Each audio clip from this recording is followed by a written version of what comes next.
പറയുമ്പോൾ വീട് എന്നായി പോകും. പക്ഷേ ബൈത്തുള്ള എന്ന് പറയുമ്പോൾ അള്ളാഹുവിന്റെ വീടെന്നാകും. നമ്മുടെ ഈ പ്ലാമോട്ടിലെ പള്ളിയുടെ പേരും മസ്ജിദ് എന്നാണ്. ഇവിടെ മസ്ജിദുള്ള എന്ന് ചേർക്കാറില്ല. കൊട്ടാരക്കര പള്ളിയിലും മസ്ജിദ് എന്ന് പറയുമെങ്കിൽ അവിടെയും മസ്ജിദുള്ള എന്ന് ചേർക്കാറില്ല. അള്ളാഹുവിന്റെ മസ്ജിദ് എന്നോ അള്ളാഹുവിന്റെ പള്ളി എന്നോ അല്ല നമ്മൾ പറയുന്നത്, മസ്ജിദ് പള്ളി.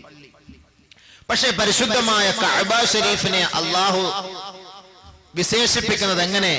കഅബത്തുള്ള, ബൈത്തുള്ള, അള്ളാഹുവിന്റെ വീട്, അള്ളാഹുവിന്റെ ഭവനം, അള്ളാഹുവിന്റെ വീട്, അള്ളാഹുവിന്റെ ഭവനം എന്ന് ബൈത്തുള്ള, കഅബത്തുള്ള എന്ന് അള്ളാഹുവിന്റെ റസൂൽ പോലും ലോകത്തുള്ള മുഴുവൻ മുസ്ലിമീങ്ങൾ പോലും ആ ബൈത്തുള്ളയെ ബൈത്തുള്ള എന്ന് വിളിച്ച് വിശേഷിപ്പിക്കുന്നുവെങ്കിൽ തശ്രീഫിയായ ഇലാഫത്താണിത്. ശ്രേഷ്ഠത അള്ളാഹു കൊടുത്തിരിക്കുന്നു. ഇവിടെ അല്ലാഹു സുബ്ഹാനഹു വ തആല ആ കഅബയെ അല്ലാഫഹു ഇലാ നഫ്സിഹി, അല്ലാഹുവിലേക്ക് ചേർത്ത് പറഞ്ഞു ബൈത്തുല്ലാഹ് എന്ന്. അപ്പൊ ബാക്കിയുള്ള വീടൊന്നും അള്ളാന്റേതല്ലേ എന്ന് നമുക്ക് തോന്നിപ്പോകും. ഇത് പള്ളി അള്ളാന്റേതല്ലേ? ഈ ലോകത്തുള്ള സകലമാന മസാജിദുകളും ഇതൊന്നും അള്ളാഹുവിന്റേതല്ലേ? പള്ളികളൊന്നും അള്ളാഹുവിന്റേതല്ലേ? അള്ളാഹുവിന്റേത് തന്നെ. പക്ഷെ കഅബത്തുല്ലാഹിക്ക് ഒരു പ്രത്യേകമായ പോരിശയുണ്ട്.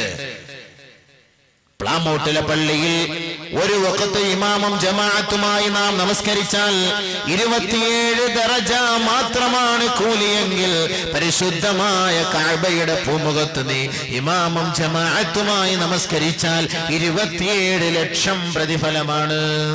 കൂലിയുണ്ടോ ഇല്ലയോ? ഇവിടെ നമ്മൾ നമസ്കരിക്കുമ്പോൾ 27 ദറജ, വെറും കേവലം 27 ദറജ.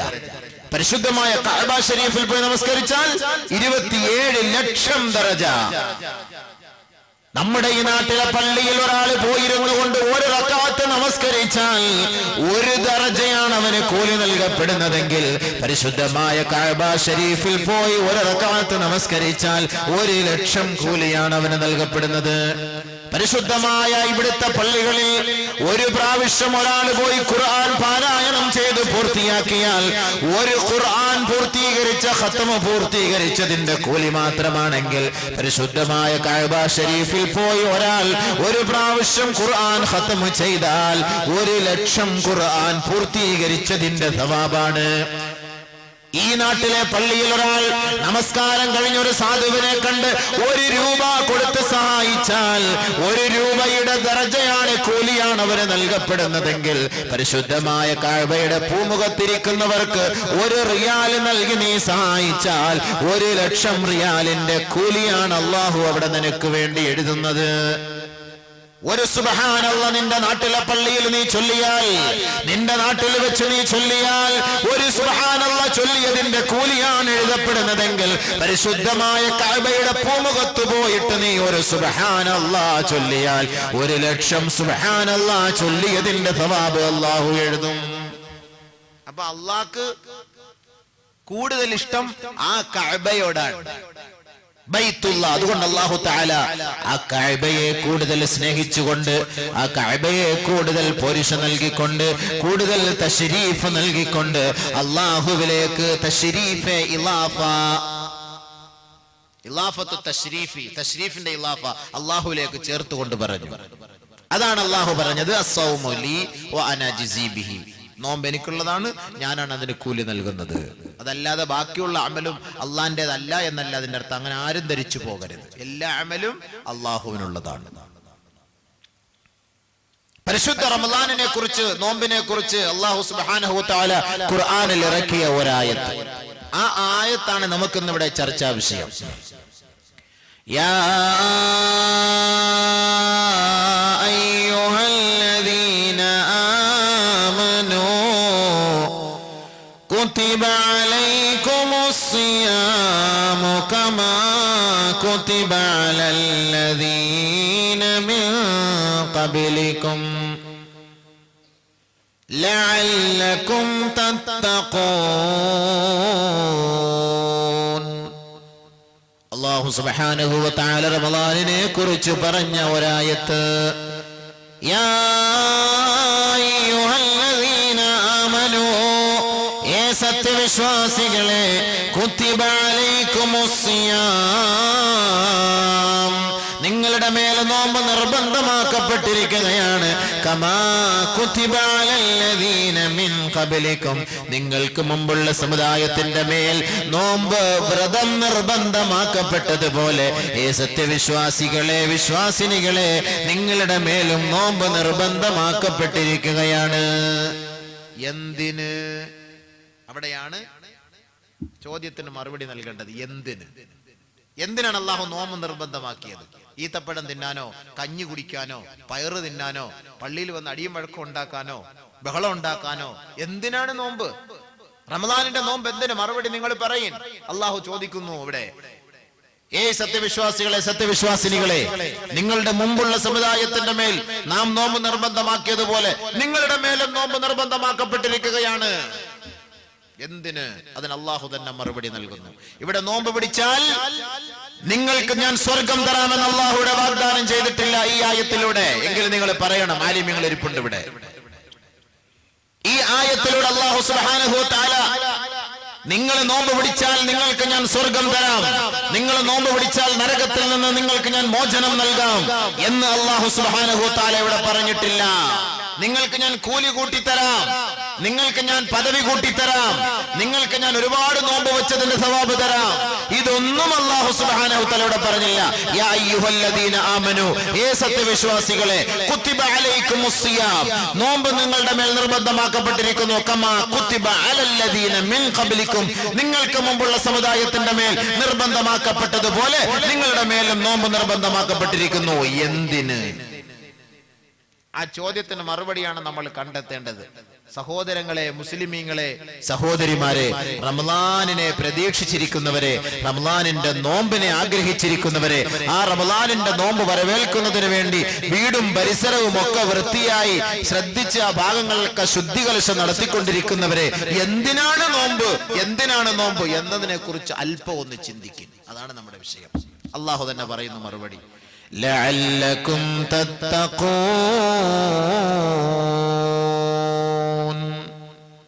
നിങ്ങൾ തഖ്വയുള്ളവരാകുന്നതിനു വേണ്ടി. എന്തിനാണ് നോമ്പ്?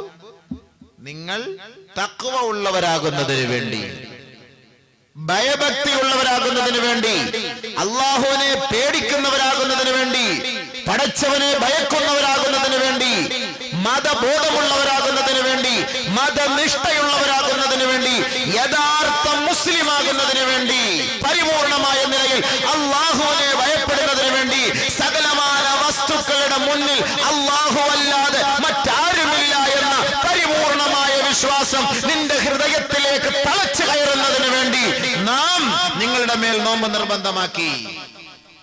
ലഅല്ലകും തത്തഖൂൻ, അള്ളാഹു തന്നെ മറുപടി പറയുന്നു. ഈ ആയത്തിൽ എവിടെയാണ് നിങ്ങൾ നോമ്പ് പിടി, നിങ്ങൾക്ക് ഞാൻ സ്വർഗം നൽകാം, നോമ്പ് പിടി, നിങ്ങൾക്ക് ഞാൻ നരകമോചനം നൽകാം, എവിടെയാണ് അള്ളാഹു പറഞ്ഞത്? ഇല്ല. അള്ളാഹു പറഞ്ഞ ഒരേ ഒരു ക്വാളിറ്റി, ഒരേ ഒരു ഡിഗ്രി എന്താണ്? നിങ്ങൾ തഖ്വ ഉള്ളവരാകാം, നിങ്ങൾ തഖ്വ ഉള്ളവരായി മാറും. അള്ളാന്റെ അടുക്കൽ നിങ്ങൾ മുത്തഖീങ്ങളായി മാറിയാൽ പടച്ചവൻ നിങ്ങളെ ഇഷ്ടപ്പെടും. അതുകൊണ്ട് തഖ്വ ഉണ്ടാക്കിയെടുക്കാൻ ഒരേ ഒരു പരിഹാരം, അത് റമളാനിന്റെ നോമ്പാണ്. വേറെ ഒന്നുമില്ല പരിഹാരം. ഇവിടെ ഖുർആൻ ഓത് അല്ലെങ്കിൽ ഖുർആൻ ഓത്, അല്ലെങ്കിൽ നിങ്ങൾ നമസ്കരിക്ക്, നിങ്ങൾ തഖ്വ ഉള്ളവരായേക്കാം എന്ന് അള്ളാഹു ഇവിടെ പറഞ്ഞില്ല. നിങ്ങൾ നമസ്കരിക്കും. അള്ളാഹു നമസ്കാരത്തെ കുറിച്ച് നിങ്ങൾ നമസ്കാരം നിലനിർത്തി, സക്കാത്ത് കൊടുക്കും, നമസ്കാരം നിലനിർത്തി സക്കാത്ത് കൊടുക്കുക എന്നൊക്കെയാണ് അള്ളാഹു പറഞ്ഞത്.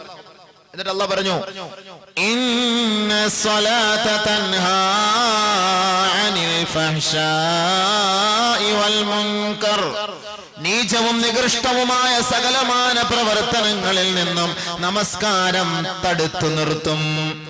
ഒരു മനുഷ്യൻ നമസ്കരിക്കുന്നു, അവനിൽ നീചമായ നികൃഷ്ടമായ സ്വഭാവം വിട്ടുമാറുന്നില്ല എങ്കിൽ, സഹോദര സഹോദരി, നീ ഓർത്തോ, നിന്റെ നമസ്കാരം കബൂലിയത്തിലെത്തിയിട്ടില്ല. ഒരാള് നിസ്കരിക്കുന്നു മണിച്ചം വാട്ടർ അടിക്കുന്നു, ഒരാള് നിസ്കരിക്കുന്നു പലിശ വാങ്ങുന്നു, ഒരാള് നിസ്കരിക്കുന്നു കള്ളം പറയുന്നു, ഒരാള് നമസ്കരിക്കുന്നു തെള്ളുന്നു. ഇന്ന് ജുമായുടെ ദിവസം, പരിശുദ്ധമായ ജുമായുടെ ദിവസം കളഞ്ഞിട്ട് മമ്മൂട്ടിയുടെ വലിയ പടം കാണുന്നതിന് വേണ്ടി മുസ്ലിം സഹോദരങ്ങൾ ജുമായുടെ നമസ്കാരം പോലും മാറ്റിവെച്ചിട്ട് ചൂടോടുകൂടി റിലീസ് പടം കാണാൻ നമ്മുടെ യുവാക്കൾ തിരക്ക് കൂട്ടുന്നു കൊല്ലം ടൗണിൽ. അപ്പൊ അവന്റെ ലക്ഷ്യം എന്താ? അവൻ എന്തിനു നിസ്കരിക്കണം? അവനും മമ്മൂട്ടിയും അവനും മോഹൻലാലും തമ്മിൽ എന്താ വ്യത്യാസം? മോഹൻലാലിന്റെ സുന്നത്ത് കഴിച്ചിട്ടില്ല, ഇവന്റെ സുന്നത്ത് കല്യാണം നടന്നു, അത്രേ ഉള്ളു വ്യത്യാസം. വേറെ വ്യത്യാസമൊന്നുമില്ല. വേറെ എന്താ വ്യത്യാസം? ജുമാ നമസ്കാരത്തിന് താല്പര്യമില്ല, ജുമാ നമസ്കാരത്തിന് താല്പര്യമില്ല. ശരിയാണ്, നമ്മുടെ കുഞ്ഞുമക്കൾ മദ്രസയിലേക്ക് കാലെടുത്ത് വെച്ച കാലഘട്ടത്തിൽ കുഞ്ഞുമക്കൾ ബാലപാഠം പഠിക്കാൻ, അലിഫ് ബാ താവ് പഠിക്കാൻ മദ്രസയിൽ കാലെടുത്ത് വെച്ചപ്പോൾ അവൻ പഠിച്ച വാക്കാണ് ആരാധനക്കർഹൻ അല്ലാഹു അല്ലാതെ മറ്റാരുമില്ല, ആരാധ്യൻ അല്ലാഹുവാണെന്ന് പഠിച്ച പാരമ്പര്യത്തിന്റെ ഉടമകളായ മുസ്ലിം സഹോദരന്മാരും സഹോദരിമാരും അവരിലൂടെ അല്ലാഹു തആല അവരുടെ ശാരീരിക ബന്ധത്തിലൂടെ അവർക്ക് നൽകിയ കുഞ്ഞുമക്കൾ ഇന്ന് സിനിമ നടീനടന്മാരാണ്. ആരാധ്യൻ എന്ന മട്ടിൽ വലിയ ഒരു ഫ്ലെക്സ് അടിച്ച് ഓരോ വീട്ടിലും പള്ളികളുടെ മുന്നിലും ജംഗ്ഷനിലും ഇന്ന് വലിയ പ്രദർശനം നടത്തിക്കൊണ്ടിരിക്കുകയാണ്. All Kerala Mammootty fans association, Mohanlal fans association. ആരാധ്യൻ ആരാണ്? മമ്മൂട്ടി. ആരാധ്യൻ ആരാണ്? മോഹൻലാൽ. അപ്പൊ ആരാധ്യനെയാണ് ആരാധിക്കേണ്ടത്. മമ്മൂട്ടി ആരാധിക്കുന്നവർ ജുമാ നമസ്കാരം ഒഴിവാക്കിയിട്ട് അങ്ങോട്ട് ആരാധിക്കാൻ പോയി, കുഴപ്പമില്ല. അള്ളാഹുവിനെ ആരാധിക്കേണ്ടവർ, അവനാണ് ആരാധന എന്ന് വിശ്വസിച്ചവർ ജുമാ നമസ്കാരമാണ് ഞങ്ങൾക്ക് വലുത്. വഈദുൽ മുഅ്മിനീൻ, ജുമാ നമസ്കാരം വിശ്വാസികളുടെ പരിശുദ്ധമായ ദിവസമാണ്, പെരുന്നാളിന്റെ ദിവസമാണ്, സ്വർഗത്തെ സൃഷ്ടിച്ച ദിവസമാണ്. ആ പുണ്യമായ ദിവസത്തിൽ കൂടുതൽ കൂടുതൽ നന്മകളും റഹ്മത്തുകളും ചൊരിഞ്ഞു തരുന്ന മാസമാണ്. അതുകൊണ്ട് ഞങ്ങൾക്ക് ആ ദിവസത്തിൽ ആ പരിശുദ്ധമായ പകലിൽ ഞങ്ങൾക്ക് സിനിമയേക്കാൾ വിനോദങ്ങളെക്കാൾ വലുത് ഇബാദത്താണ് എന്ന് കരുതിയവർക്ക് അല്ലാഹു സുബ്ഹാനഹു വ തആല പുണ്യമായ സ്ഥലം അവിടെ നിർണയിച്ചു വെച്ചിട്ടുണ്ട്. ബഹുമാനമുള്ള സഹോദരങ്ങളെ, അതാണ് നിങ്ങൾക്ക് നമസ്കാരം നിങ്ങൾക്ക് തഖ്വ ഉണ്ടാക്കിയെടുക്കാൻ കഴിയില്ല. തഖ്വ ഉള്ളവരുടെ ജോലിയാണ് നമസ്കാരം, മനസ്സിലാക്കണം. തഖ്വ ഉള്ളവന്റെ ജോലിയാണ് നമസ്കാരം. തഖ്വ ഇല്ലാത്തവൻ നമസ്കരിക്കൂല. തഖ്വ ഉള്ളവൻ ജുമാ നമസ്കാരം കളഞ്ഞിട്ട് സിനിമ കാണാൻ പോകുമോ സുഹൃത്തുക്കളെ? തഖ്വ ഉള്ള പെണ്ണോ ആണോ മഗ്രിബിന്റെ സമയമാകുമ്പോൾ, മഗ്രിബിന്റെ പരിശുദ്ധമായ സമയം, പുണ്യമേറിയ സമയം, വളരെ കുറഞ്ഞ സമയം, ആ സമയം കളഞ്ഞിട്ട് സിനിമ, TV, സീരിയൽ ഓണാക്കി വെച്ച് കണ്ടുകൊണ്ടിരിക്കുമോ? ആലോചിക്കും, നിങ്ങൾ ആലോചിക്കും. അപ്പൊ അതിന്റെ അർത്ഥം എന്താ? നമസ്കരിക്കുന്നു, പക്ഷെ നീചവും നികൃഷ്ടവുമായ കാര്യം അവന്റെ ജീവിതത്തിൽ നിന്ന് മാറുന്നില്ല. മനസ്സിലാക്കിക്കോ മോനെ, നിന്റെ നിസ്കാരം ശരിയായിട്ടില്ല, മോളെ നിന്റെ നിസ്കാരം ശരിയായിട്ടില്ല. വെറുതെ നീ നിസ്കരിക്കുന്നു എന്നർത്ഥം. നമസ്കരിച്ചാൽ നീചവും നികൃഷ്ടവുമായ സകലമാന കാര്യങ്ങൾ നിങ്ങളിൽ നിന്ന് മാറിപ്പോകണം. അതുകൊണ്ട് നമസ്കാരം എന്ന് പറയുന്നത് മുത്തഖീങ്ങളുടെ അടയാളമാണ്. നമസ്കാരക്കാർ, തഖ്വ ഉള്ളവൻ നമസ്കരിക്കുന്നു, അവൻ അല്ലാഹുവിനെ ഭയപ്പെട്ട് നമസ്കരിക്കുന്നു. കൈകെട്ടുമ്പോൾ തന്നെ അവന് പേടിയുണ്ടാകും. നമ്മൾ നിസ്കരിക്കുമ്പോൾ എന്താ പേടി? 4 മണി വിട്ടിട്ട് അസ്ർ നിസ്കരിക്കാൻ വന്ന ചിന്ത എന്തായിരിക്കും? ആ പെണ്ണിന്റെ ചുരിദാറിന്റെ മുഴുവൻ നിറവും ആ കളറും അളവും ഒക്കെ നമ്മുടെ മനസ്സിൽ അല്ലാഹു അക്ബർ എന്ന് പറയുമ്പോൾ തെളിഞ്ഞു വരുന്നതാ. സ്വസ്ഥമായിട്ടിരുന്ന് ആലോചിക്കാൻ പറ്റിയ 10 മിനിറ്റ് സമയം നമസ്കാരം. ജുമാ നിസ്കരിക്കാൻ വേണ്ടി നമ്മുടെ അണ്ണന്മാര്, കാക്കാമാര് എല്ലാവരും വരും പള്ളിയിൽ. ജുമാ നിസ്കാരം നല്ല സമയം, നല്ല ഫാൻ, വിശാലമായ ഫാനൊക്കെ ഇട്ടിട്ടുണ്ട്. എല്ലാവരും ഇരുന്ന് ഉസ്താദ് ഇങ്ങനെ നീട്ടിപ്പിടിച്ച് വലിയ ഖുതുബായ പ്രഭാഷണം നടത്തിക്കൊണ്ടിരിക്കും. ഇവരിങ്ങനെ ഉസ്താദ് പറയുന്ന എല്ലാം ശരിയാണ്, എല്ലാം കറക്റ്റാണ്, എന്ത് കാര്യ ഉസ്താദ് പറയുന്നേ, ശരിയാ ഉസ്താദ്, ശരിയാ ഉസ്താദ് എല്ലാം പറഞ്ഞു. അവസാനം എഴുന്നേക്കുന്ന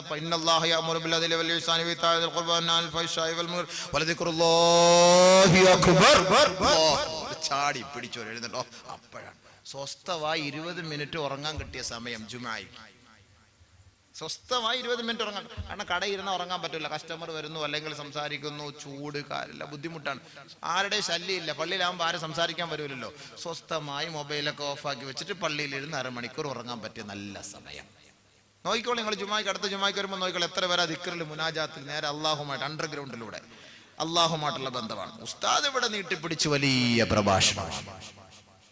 സുഹൃത്തുക്കളെ, സഹോദരന്മാരെ, നമസ്കാരക്കാരന്റെ ചിന്ത അങ്ങനെയാണോ? അന്ന അലി റളിയല്ലാഹു തആല അൻഹു അലി റളിയല്ലാഹു തആല അൻഹു ഇദാ അറാദൽ ഖിയാമ ഫിസ്സലാ നമസ്കാരത്തിലേക്ക് നിൽക്കാൻ ഉദ്ദേശിച്ചു കഴിഞ്ഞാൽ നമസ്കാരത്തിലേക്ക് നിൽക്കാൻ ഉദ്ദേശിച്ചാൽ മതി യതസൽസലു വയതലവ്വനു വജ്ഹുഹു ബഹുമാനപ്പെട്ട അലി റളിയല്ലാഹു അൻഹുവിന്റെ നിറം മാറിപ്പോകും, മുഖം വിവർണമായി പോകും. വഖീല ലഹു ഇത് കണ്ടുകൊണ്ട് അദ്ദേഹത്തോട് ചോദിക്കുകയാണ് മാലക യാ അമീറൽ മുഅ്മിനീൻ, യേ അമീറുൽ മുഅ്മിനീനെ അങ്ങേക്ക് എന്ത് സംഭവിച്ചു പോയി? അങ്ങ് ധീരനാണല്ലോ, എത്രയോ പേരെ കീഴ്പ്പെടുത്തുന്ന വ്യക്തിയാണല്ലോ, അങ്ങ് ശക്തിയുള്ളവനാണല്ലോ, അങ്ങ് ധൈര്യവും ചങ്കൂറ്റവും ഉള്ളവനാണല്ലോ, എന്തേ ആ മഹാനവറുകളെ അമീറുൽ മുഅ്മിനീനെ അങ്ങ് നമസ്കരിക്കാൻ കൈകെട്ടിയപ്പോൾ അങ്ങയുടെ നിറം മാറിപ്പോയത്? എന്തേ അതിന്റെ കാരണം? ഉടനെ അലി റളിയല്ലാഹു തആല അൻഹു പറഞ്ഞു ജാഅ വഖ്തു അമാന, അമാനത്തിന്റെ സമയമെത്തി. നമസ്കാരം എന്നുള്ളത് ഒരു അമാനത്താണ്. അത് അല്ലാഹു വിശ്വസിച്ച് നമ്മുടെ മേൽ ഏൽപ്പിച്ച ഒരു സമ്പത്താണ്. അതിൽ ഒരു ന്യൂനത പോലും വരാതെ മടക്കി നൽകണം. ഒരാൾ 1000 രൂപ നൽകിയാൽ 950 രൂപ മടക്കി കൊടുത്താൽ അദ്ദേഹം സഹിക്കുകയില്ല, ക്ഷമിക്കുകയില്ല. നമസ്കാരത്തെ അല്ലാഹു നമ്മുടെ മേൽ ഏൽപ്പിച്ച ഒരു വിശ്വസിച്ച് ഏൽപ്പിക്കപ്പെട്ട ഒരു മുതലാണെങ്കിൽ അതിന്റെ പരിപൂർണമായ നിലയിൽ അത് മടക്കി കൊടുക്കാൻ ഉത്തരവാദിത്തപ്പെട്ടവരാണ് നാം. പക്ഷെ എങ്ങനെയാണ് അത് മടക്കി കൊടുക്കുക എന്ന് എനിക്കറിയില്ല. അതുകൊണ്ട് നമസ്കരിക്കാൻ കൈകെട്ടുമ്പോൾ എന്റെ നിറം മാറിപ്പോകുന്നു സഹാബത്തെ. നമ്മുടെ അങ്ങനെയാണോ? ആലോചിച്ചു നോക്കി സുഹൃത്തുക്കളെ. അതേപോലെ ഉമറുൽ ഫാറൂഖ് റളിയല്ലാഹു അൻഹു. അല്ലാഹ്, ആരാ ഉമറുൽ ഫാറൂഖ്? ബഹുമാനപ്പെട്ട ഉമറുൽ ഫാറൂഖ് റളിയല്ലാഹു തആല അൻഹു ഇദാ അറാദ ബിൽ ഖിയാം നമസ്കാരത്തിലേക്ക് നിൽക്കാൻ ഉദ്ദേശിച്ചു കഴിഞ്ഞാൽ തർതഇദു ഫറായിസുഹു വതസ്തഖു അസ്നാനുഹു, അദ്ദേഹത്തിന്റെ ഞരമ്പ് പിടയ്ക്കുമായിരുന്നു. ബഹുമാനപ്പെട്ട ബഹുമാനപ്പെട്ട ഉമറുൽ ഫാറൂഖ്. ആരാ ഉമറുൽ ഫാറൂഖ് റളിയല്ലാഹു തആല അൻഹു? പരിശുദ്ധമായ കഅബയുടെ പൂമുഖത്ത് പരസ്യമായി തവാഫ് ചെയ്യാൻ ചങ്കൂറ്റം കാണിച്ച ബഹുമാനപ്പെട്ട ഉമറുൽ ഫാറൂഖ് റളിയല്ലാഹു തആല അൻഹു ഖുറൈശി കോട്ടകൊത്തളങ്ങൾ മുഴുവനും ബഹുമാനപ്പെട്ട ഹബീബായ തങ്ങളെയും സഹാബാക്കളെയും വകവരുത്തുന്നതിന് ഗൂഢാലോചന നടത്തിക്കൊണ്ടിരിക്കുമ്പോൾ അല്ലാഹുവിന്റെ റസൂലിന്റെ സമക്ഷത്തിൽ പോയിട്ട് പറയുന്നു, യാ റസൂലല്ലാഹ്, എനിക്ക് അനുവാദം നൽകണം നബിയേ, പരിശുദ്ധമായ കഅബയെ തവാഫ് ചെയ്യാൻ അനുവാദം നൽകണം നബിയേ എന്ന് ബഹുമാനപ്പെട്ട ഉമറുൽ ഫാറൂഖ് റളിയല്ലാഹു അൻഹു ബഹുമാനപ്പെട്ട ഹബീബായ തങ്ങളോട് പറഞ്ഞപ്പോ, അല്ലയോ ഉമറേ, നീ ധൃതി കാണിക്കരുത് ഉമറേ, ധൃതി കാണിക്കരുത് ഉമറേ, നമ്മൾ നമ്മൾ വളരെ കുറഞ്ഞവരാണ്, നമ്മൾ കുറച്ചു പേരേ ഉള്ളൂ, അതുകൊണ്ട് ധൃതി കാണിക്കരുത്. നമ്മുടെ ദീൻ കുറച്ചുകൂടി വ്യാപിക്കട്ടെ, പരസ്യമാകട്ടെ, ആൾബലം അംഗബലം കൂടട്ടെ, അതിനുശേഷം നമുക്ക് ഒരുമിച്ച് പോയി കഅബ തവാഫ് ചെയ്യാം. ഇപ്പോൾ കുഫാറുകൾ നിറഞ്ഞിരിക്കുകയാണ്, അവരുടെ കൈകളിലാണ് പരിശുദ്ധമായ കഅബ. അതുകൊണ്ട് നമ്മൾ അങ്ങോട്ട് പോയാൽ ഒരുപക്ഷെ നമ്മളെ അവർ പീഡിപ്പിച്ചാലോ, അതുകൊണ്ട് ഉമറേ അങ്ങ് ക്ഷമിക്കണമെന്ന് ഹബീബായ തങ്ങൾ പറഞ്ഞപ്പോ ഉമറുൽ ഫാറൂഖ് റളിയല്ലാഹു അൻഹു പറഞ്ഞു, എങ്കിൽ യാ റസൂലല്ലാഹ്, ഈ ഉമർ മാത്രം പോയി തവാഫ് ചെയ്തിട്ട് വരാം, എന്നെ ആർക്കെങ്കിലും വല്ലതും ചെയ്യാൻ കഴിയുമോ എന്ന് ഞാനൊന്ന് നോക്കട്ടെ. ഞാൻ മാത്രം നിങ്ങൾ ഇവിടെ നിങ്ങൾ അനുവാദം തന്നാ മതി. ഉമറുൽ ഫാറൂഖ് റളിയല്ലാഹു ഒറ്റയ്ക്ക് പോയിട്ട് തവാഫ് ചെയ്യാൻ വേണ്ടി തുടങ്ങി. തവാഫ് ചെയ്യാൻ തുടങ്ങിയപ്പോൾ വന്നു അബൂജഹല്, ഉത്ബത്ത്, ഷൈബത്ത് ഓരോരുത്തരിഞ്ഞ് വന്നപ്പോൾ അടിക്കാൻ തുടങ്ങി. ഉമറുൽ ഫാറൂഖിനെ അടിക്കാൻ തുടങ്ങിയോട്ട് പിടിച്ച് ഓരോന്നിനെ രണ്ട് കുൻഫുയുടെ രണ്ട് അടി പിടിച്ച് ഓരോരോ അടി. അപ്പോഴത്തേക്ക് ബാക്കി ഓരോരുത്തർ ഓടാൻ തുടങ്ങി. ഉമറുൽ ഫാറൂഖ് റളിയല്ലാഹു അൻഹു പറഞ്ഞു, ഞാൻ മുസ്ലിമായിരിക്കുന്നു, അഷ്ഹദു അല്ലാ ഇലാഹ ഇല്ലല്ലാഹ് വ അഷ്ഹദു അന്ന മുഹമ്മദർ റസൂലുള്ളാഹ്, ഞാൻ അള്ളാഹുവിനെ കൊണ്ട് വിശ്വസിച്ചിരിക്കുന്നു, മുഹമ്മദ് അള്ളാഹുവിന്റെ ദൂതനാണെന്ന് ഞാൻ സാക്ഷ്യം വഹിച്ചിരിക്കുന്നു.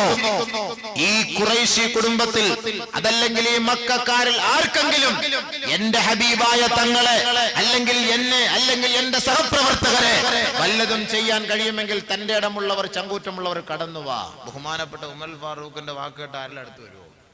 എല്ലാണോ ഓടി. നബി സല്ലല്ലാഹു അലൈഹി വസല്ലം തങ്ങളുടെ അടുക്കലേക്ക് മടങ്ങി വന്നിട്ട് നബി സല്ലല്ലാഹു അലൈഹി വസല്ലം തങ്ങളെ പറഞ്ഞു, നബിയെ വാ, എല്ലാവരും ഒതുക്കി, ഞാൻ ഒതുക്കി, എല്ലാവരെയും ഒതുക്കി, വാ, സമാധാനമായിട്ട് നമുക്ക് പോയി തവാഫ് ചെയ്യാം. ആദ്യമായി ബഹുമാനപ്പെട്ട ഉമർ അൽ ഫാറൂഖ് റളിയല്ലാഹു അൻഹുവിനോടൊപ്പം നബിയും സഹാബാക്കളും പോയി സ്വസ്ഥമായ നിലയിൽ തവാഫ് ചെയ്തു. ഉമർ അൽ ഫാറൂഖിന്റെ വീര്യം, ധൈര്യം അത്രത്തോളമാണ്. ഈ ഉമർ അൽ ഫാറൂഖ് റളിയല്ലാഹു അൻഹു നമസ്കാരത്തിലേക്ക് നിൽക്കാൻ ഉദ്ദേശിച്ചപ്പോൾ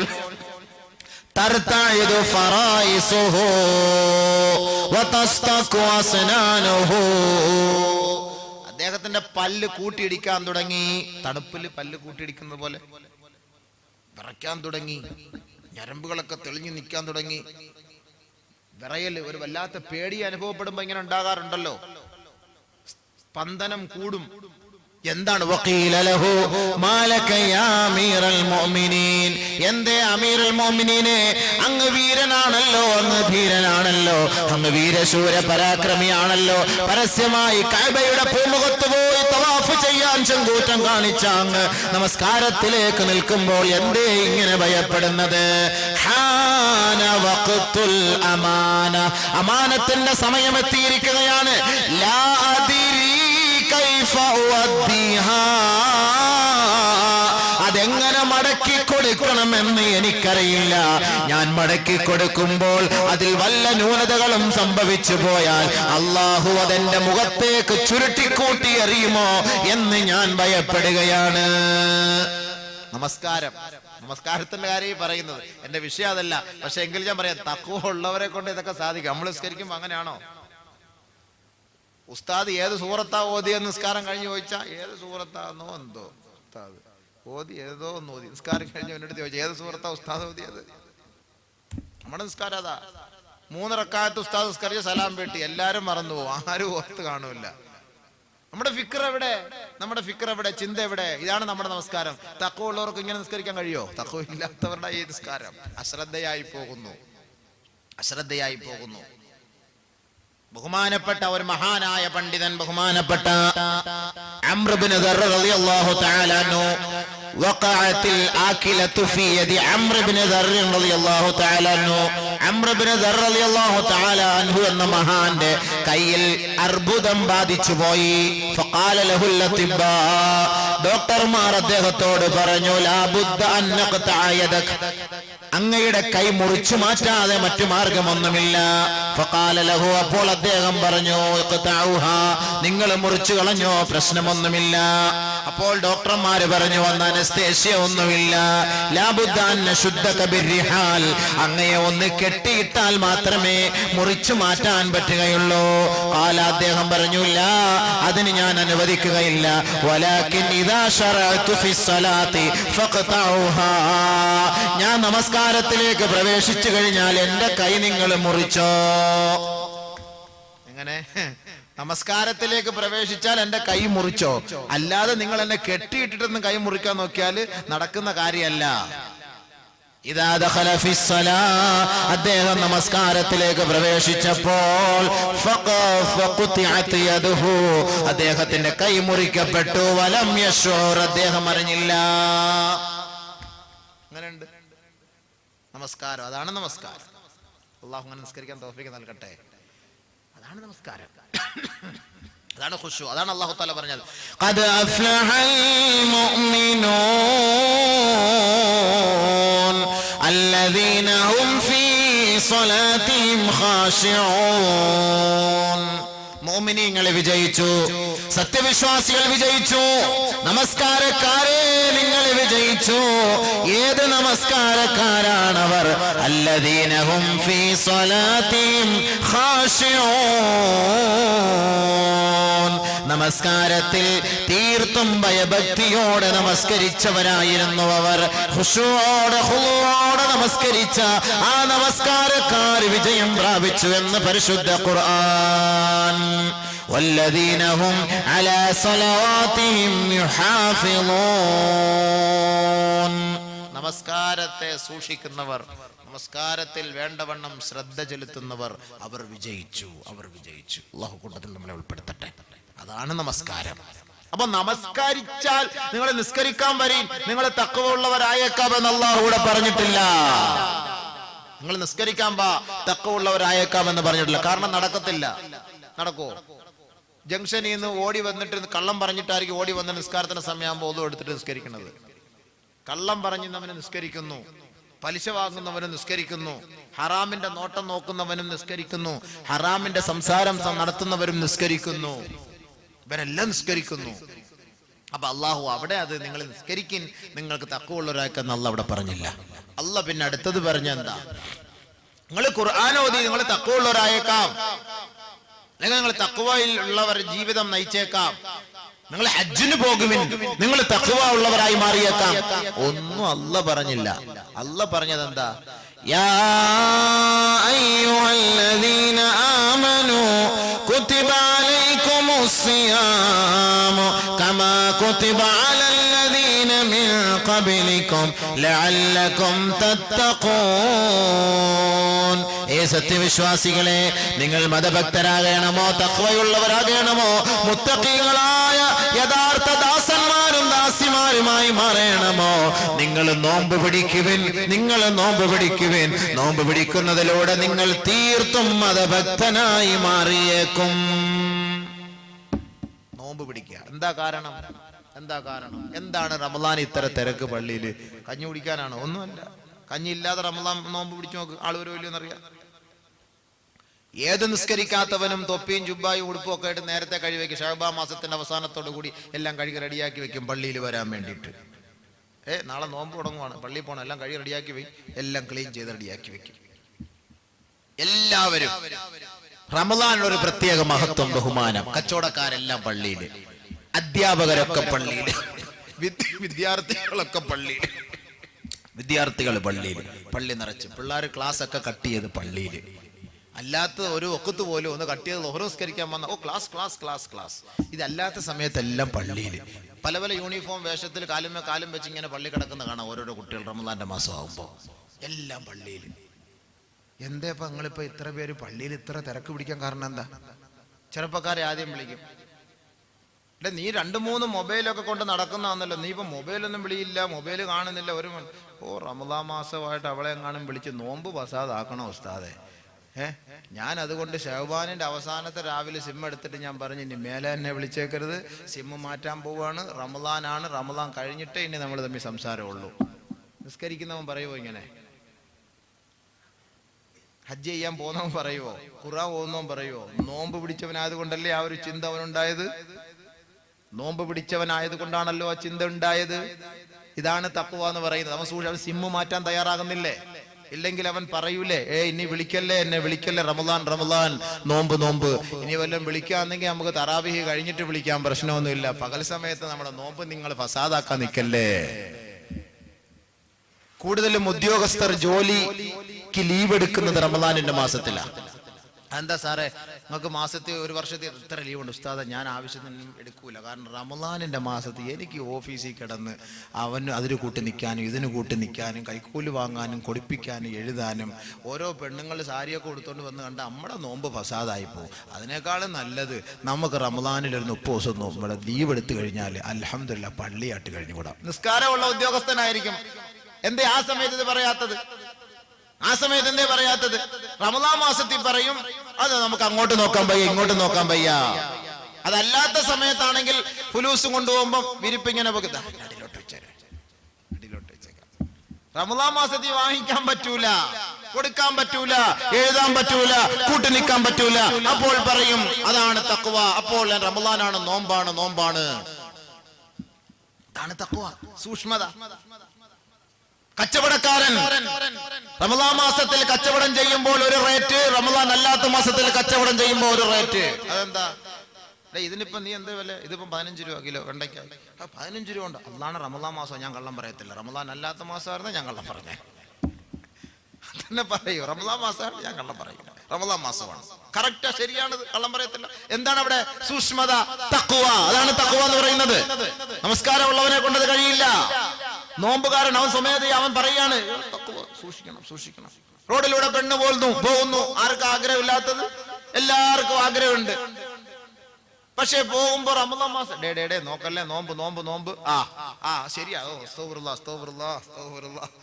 എല്ലാം മൂടിയെല്ലാം.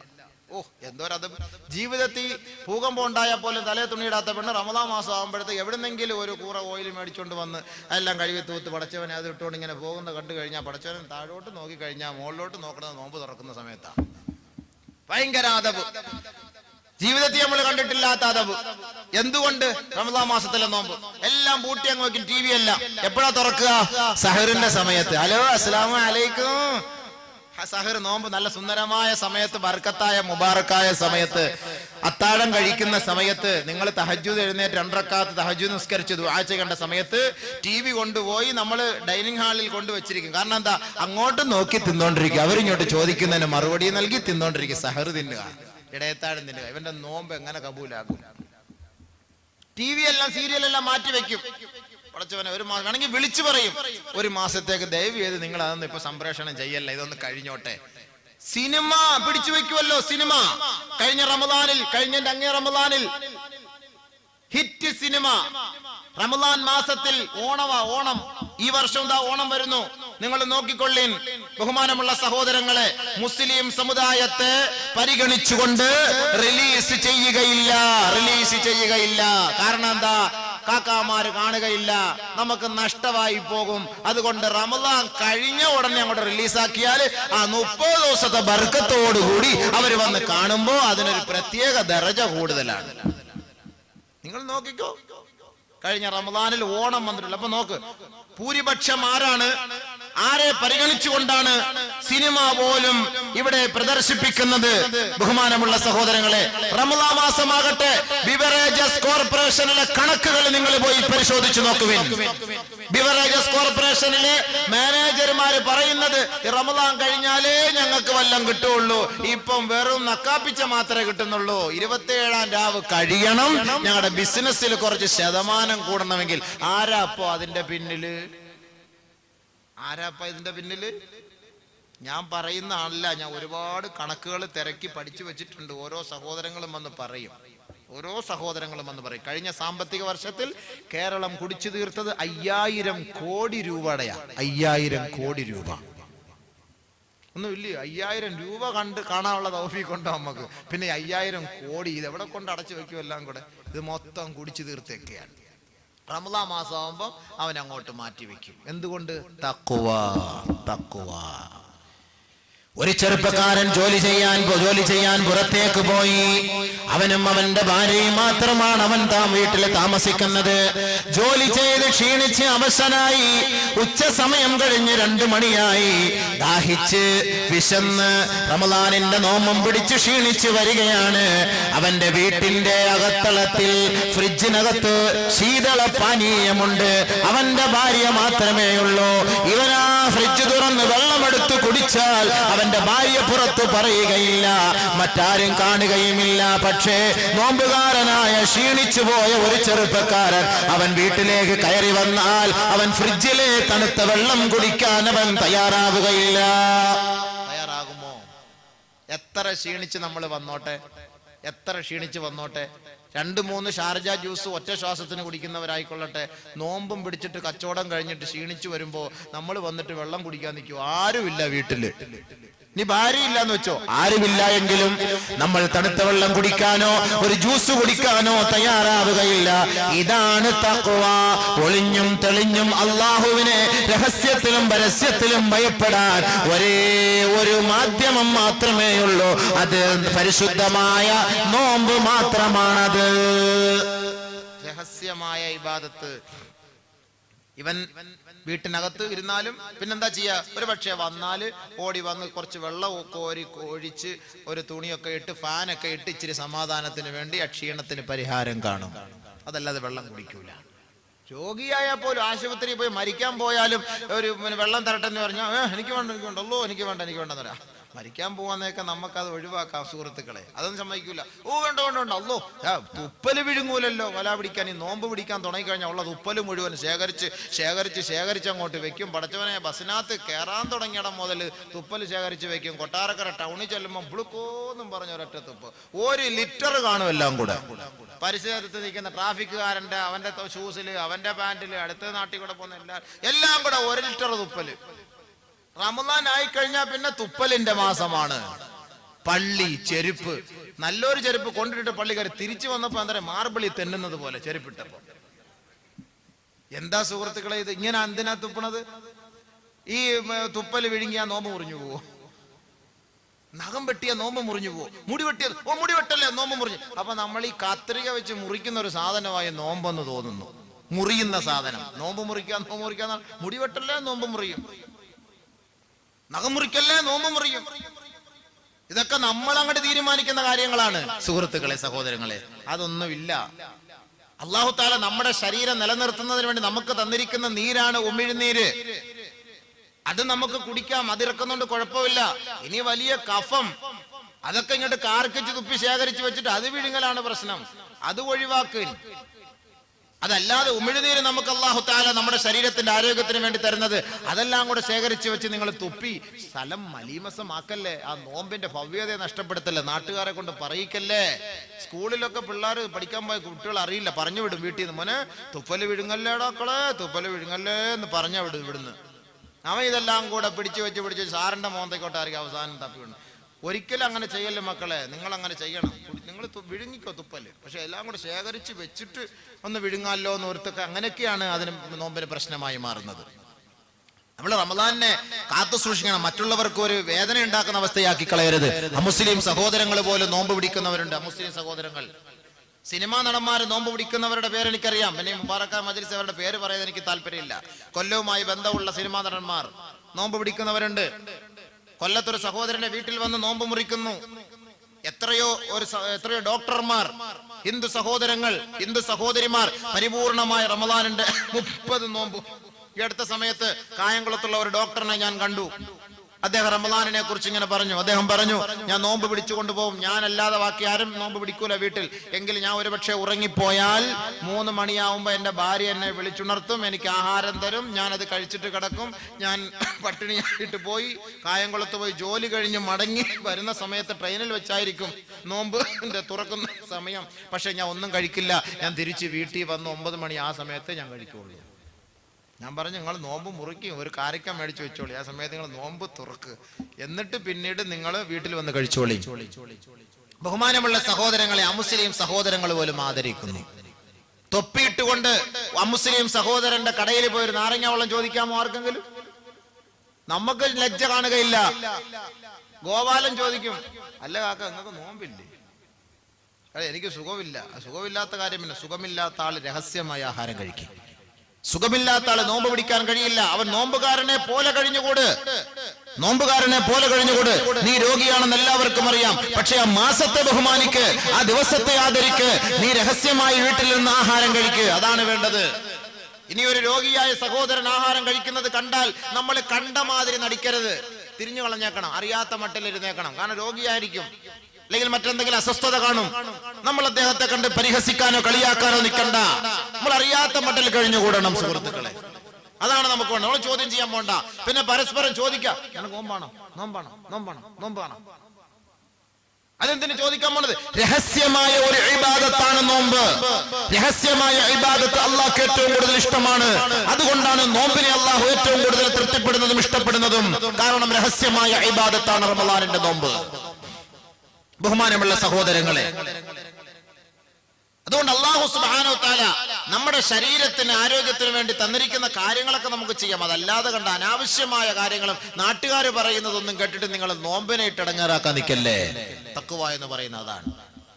നമ്മുടെ ഭാര്യമാർ അല്ലാഹു തആല നമ്മുടെ ശരീരത്തിന് പൂർണ്ണമായ നിലയിൽ അവരുമായി ശാരീരിക ബന്ധം സ്ഥാപിക്കുന്നതിന് വേണ്ടി അല്ലാഹു അനുവദിച്ചു തന്ന ഹലാലായ ഭാര്യമാർ, ആ ഹലാലായ ഭാര്യമാർ അവർ രണ്ടുപേരും നോമ്പ് പിടിച്ചു കൊള്ളട്ടെ. ചെറുപ്പക്കാരനും ചെറുപ്പക്കാരിയുമായ ഭാര്യ ഭർത്താക്കന്മാർ ദമ്പതിമാർ അവർ ഒറ്റയ്ക്കൊരു വീട്ടിൽ താമസിക്കുകയാണ്. റമളാനിന്റെ നോമ്പ് പിടിച്ചുകൊണ്ട് അവർ പകലിന്റെ സമയത്ത് ഒറ്റയ്ക്കൊരു മുറിയിൽ ഉറങ്ങുകയാണ്. ശാരീരികമായി അവർ ബന്ധപ്പെട്ട് കഴിഞ്ഞാൽ അവരല്ലാതെ മറ്റാരും അറിയുകയില്ല. പക്ഷേ ഒരു നോമ്പുകാരനായ യുവാവോ ഒരു നോമ്പുകാരിയായ യുവതിയോ പരിശുദ്ധമായ റമളാനിന്റെ മാസത്തിന്റെ പകലിന്റെ ദിവസങ്ങളിൽ അവർ ഒരിക്കലും ശാരീരികമായി ബന്ധപ്പെടാൻ തയ്യാറാവുകയില്ല. ഇതാണ് തഖ്വ. ഇതാണ് തഖ്വ. ഒരു തയ്യാറാകുമോ സുഹൃത്തുക്കളെ? ചിലര് രാത്രിയും ബന്ധപ്പെടില്ല. റമളാൻ മാസമായി കഴിഞ്ഞാല് പകല് ഹറാം, പകലിന്റെ സമയത്ത് ഹറാം, പക്ഷെ രാത്രിയും ബന്ധപ്പെടൂല. ഭാര്യമാരുമായിട്ട് ഒരു മാസം അങ്ങോട്ട് തലാക്കി ഒല്ലി മാറ്റി അടുത്ത മുറിയിലിട്ട് കഥ അടച്ചു പൂട്ടിയേക്കും റമളാൻ മാസത്തിൽ. അത് തെറ്റാണത്.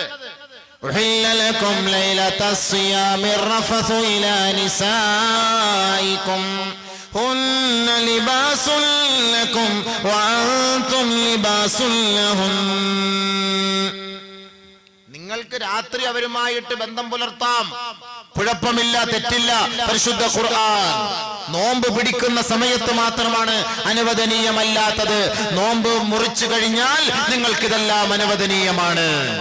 പരിശുദ്ധ ഖുർആൻ. പക്ഷേ ഇവിടെ തഖ്വ, ഇവിടെ ഭയഭക്തി. ഒരു ചെറുപ്പക്കാരൻ അല്ലാഹുവിനെ ഭയന്നുകൊണ്ട് അവൻ തന്റെ ഭാര്യയുമായി ശാരീരിക ബന്ധം പുലർത്താൻ തയ്യാറാവുകയില്ല. ഇതാണ് തഖ്വ. ലഅല്ലകും തത്തഖൂൻ എന്ന് അല്ലാഹു തആല പറഞ്ഞു. എന്തൊക്കെയാ ഗുണമുള്ളത് അത് മനസ്സിലാക്കി. ഇനി അടുത്തത് അതാണ് ഇനി മനസ്സിലാക്കേണ്ടത്. അപ്പോഴറിയാം അള്ളാഹ് എന്തിനായി തഖ്വ ഉള്ളവരാകാൻ പറഞ്ഞത് എന്ന്. അതുകൂടെ മനസ്സിലാക്കുമ്പോ എന്താണ് നോമ്പ്, നോമ്പിന്റെ പവിത്രത, സവിശേഷത എന്താണെന്ന് മനസ്സിലാക്കാൻ പറ്റും. എല്ലാവരും ശ്രദ്ധിച്ചു. ഉള്ളവരായാലുള്ള ഗുണം, ഒന്നാമത്തെ ഗുണം നിങ്ങൾ നോമ്പ് പിടിച്ച് തഖ്വ ഉള്ളവരായാൽ നിങ്ങൾക്ക് ഒരു ഗുണവും അല്ലാഹുവിന്റെ അടുക്കലില്ല എന്ന് ആരും കരുതരുതേ. തഖ്വയുള്ള മുത്തഖീങ്ങൾക്ക് മാത്രമേ അല്ലാഹു സുബ്ഹാനഹു വ തആല നിറഞ്ഞ ഓഫറുകൾ നൽകുകയുള്ളൂ.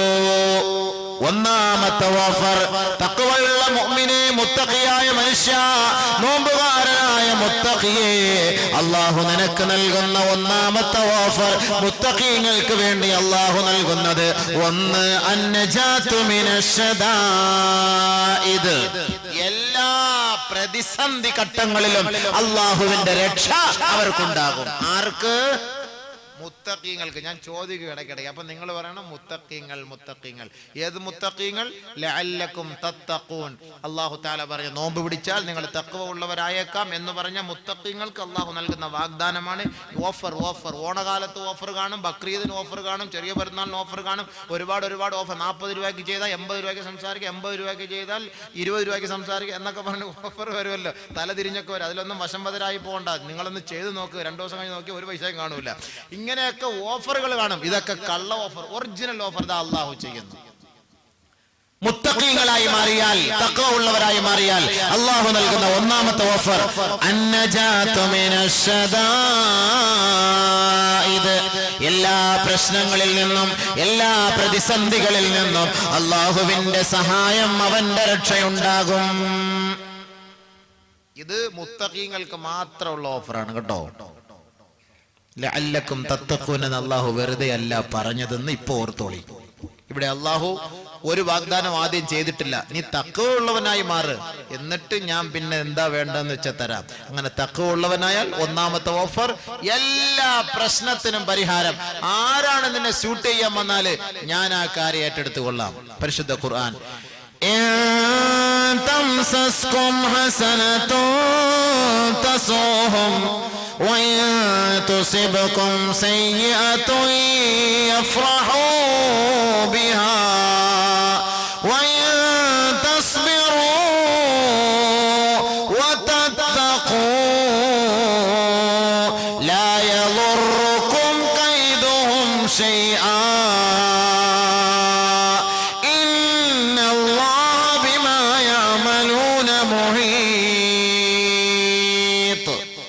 അല്ലാഹുവിന്റെ അടിമകൾ ഈ ലോകത്ത് മുഴുവനുമുള്ള ദാസന്മാരും ദാസിമാരും അള്ളാഹുവിന്റെ അടിമകളാണ് മനുഷ്യര് മുഴുവനും. പക്ഷേ പടച്ച തമ്പുരാന്റെ അസ്തിത്വത്തിൽ അംഗീകരിച്ചവർ അത് കുറച്ചു വിഭാഗം മാത്രമേയുള്ളൂ. അവന്റെ ഏകത്വത്തിൽ അംഗീകരിച്ചവർ, അവരാണ് ആരാധ്യനെന്ന് വിശ്വസിക്കുന്നവർ, അവനാണ് ഏകനെന്ന് വിശ്വസിക്കുന്നവർ, അവനാണ് എല്ലാം നടത്തുന്നവൻ എന്ന് വിശ്വസിക്കുന്നവർ, അത് വളരെ കുറഞ്ഞ പേര് മാത്രമാണ്. പക്ഷേ ആ മുസ്ലിം സമുദായത്തിന്റെ എതിരാളികൾക്ക്, മുസ്ലിമീങ്ങൾക്ക് വല്ല ന്യൂനതകളും വന്നാൽ എതിരാളികൾ അത് കണ്ടുകൊണ്ട് സന്തോഷിക്കുമെന്ന് ഖുർആൻ. നബിയും സഹാബത്തിനും വല്ല ബുദ്ധിമുട്ടുകളും വന്നാൽ മക്ക കുഫാറുകളും മുശ്രിക്കുകളും നോക്കി നിന്ന് ചിരിക്കും. അങ്ങനെ വരട്ടെ, നമുക്ക് ഇപ്പൊ അങ്ങനെ. അന്ന് മുശ്രിക്കുകളും മുസ്ലിങ്ങൾക്കെതിരെ, ഇന്ന് മുസ്ലിമും മുസ്ലിമിനെതിരെ. പാരവെപ്പ് മൊത്തം അവന്റെ കയ്യിലേ ഉള്ളു. ചുമ്മാ അല്ല, പാരയ്ക്ക് വില കൂടുതൽ. ഇത് തിന്ന് ഇവന്റെ ജോലി എന്താ? കുലത്തൊഴില പാരവെപ്പ്. മുസ്ലിമും മുസ്ലിമിന് ഇടങ്ങേറും. ഇവന് മാത്രമേ കടയിടാവൂ. വേറെ ഒരുത്ത അവിടെ കട കൊണ്ടുവച്ചാൽ അവനെ എങ്ങനെയെങ്കിലും പൂച്ചത്തലയ്ക്കകത്തോ കോഴിത്തലയ്ക്കകത്തോ വെണ്ടയ്ക്കായ്ക്കകത്തോ ഉരുളം കിഴങ്ങിനകത്തോ ഇവനെ അവിടെ നിന്ന് ഓടിക്കാനുള്ള പദ്ധതിയായിരിക്കും. പിന്നെ വേറെ ഒന്നും കടയിലൊന്നും ആരും ഇടാൻ പാടില്ല. ഇവ മാത്രമേ ഇവിടെ തിന്നാവൂ, ഇവ മാത്രമേ ജീവിക്കാവൂ. ബഹുമാനമുള്ള സഹോദരൻ, അത് പാടില്ലല്ലോ. അത് അസൂയല്ലേ, അത് ഹസദല്ലേ, അത് വിരോധമല്ലേ, ക്രോധമല്ലേ? അവർക്ക് ദുനിയാവിലും ആഖിറത്തിലും രക്ഷയില്ല. ഒരുത്തന് നന്മ കിട്ടട്ടെ, റിസ്ക് തരുന്നത് അല്ലാഹു അല്ലേ? അവരെ ഗൾഫിൽ ആരും പോകരുതല്ലോ, നീ മാത്രമേ പോകാവുള്ളല്ലോ. ഗൾഫിൽ ലക്ഷക്കണക്കിന് കേരളക്കാര് ദുനിയാവിലുള്ള ലോകത്തുള്ള ഗൾഫിലും മറ്റുള്ള സ്ഥലങ്ങളിൽ നിൽക്കുന്ന എല്ലാ കേരളക്കാരെ ഇങ്ങോട്ട് പറഞ്ഞയച്ചു വിട്ടാൽ നമ്മളിവിടെ ശ്വാസം മുട്ടി മരിച്ചു പോകും. എല്ലാവണ്ണം വെളിയിലാണ് കിടക്കുന്നത്. ബോംബെയിൽ എത്തരണമുണ്ട്, ഡൽഹിയിൽ എത്തരണമുണ്ട്, തമിഴ്നാട്ടിൽ എത്തരണമുണ്ട്. മഹിഷറെ പോയാൽ അവിടെയും കാണും ചായക്കച്ചവടം. ആരാന്ന് ചോദിച്ചാൽ മലപ്പുറം കാക്കായിരിക്കും. കാരണം ഈ ദുനിയാവിൽ എവിടെ പോയാലും ഒരു ചായക്കടയായിട്ട് നമ്മുടെ കേരളക്കാർ ഏത് മൂലയിലും കാണും, എവിടെ പോയാലും കാണും. ബഹുമാനമുള്ള സഹോദരങ്ങളെ, നമ്മളപ്പോൾ മനസ്സിലാക്കേണ്ട കാര്യമാണ്, അള്ളാഹുവാണ് നമുക്ക് നിഅമത്തും റിസ്ഖും തരുന്നത്. അത് എത്ര പേര് നമ്മുടെ മുന്നിൽ കടവെച്ചാലും, എത്ര പേര് വന്ന് കച്ചവടം ചെയ്താലും നമുക്കത് പ്രശ്നമല്ല. പടച്ചവൻ തരാൻ തീരുമാനിച്ചാൽ അള്ളാഹു അത് തരും എന്നുള്ള വിശ്വാസമാണ് നമുക്കുണ്ടാകേണ്ടത്. പിന്നെ ഒരാൾക്കൊരു ബുദ്ധിമുട്ട് വരുമ്പോ അടുത്തവൻ നോക്കിയിരുന്ന് ചിരിക്കരുത്. അത് മുനാഫിക്കിന്റെ അടയാളമാണ്. ഒരാൾക്കൊരു ബുദ്ധിമുട്ട് വരുമ്പോൾ നമ്മൾ ദുആ ചെയ്യണം. പടച്ചവനെ നീ അത് മാറ്റിക്കൊടുക്കണേ അല്ലാ, പാവം പിടിച്ചവനാണ് റബ്ബേ, നിന്റെ അടിമയാണ് അല്ലാ, നിന്റെ ദാസനാണ് അല്ലാ, നീ അദ്ദേഹത്തിന് ആരോഗ്യം നൽകണേ അല്ലാ. അങ്ങനെ വേണം ദുആ ചെയ്യാൻ. അതാണ് വേണ്ടത്. എങ്കിലും നിന്റെ ദുആ അല്ലാഹു സ്വീകരിക്കുകയും നിന്നെ അല്ലാഹു രക്ഷപ്പെടുത്തുകയും ചെയ്യും.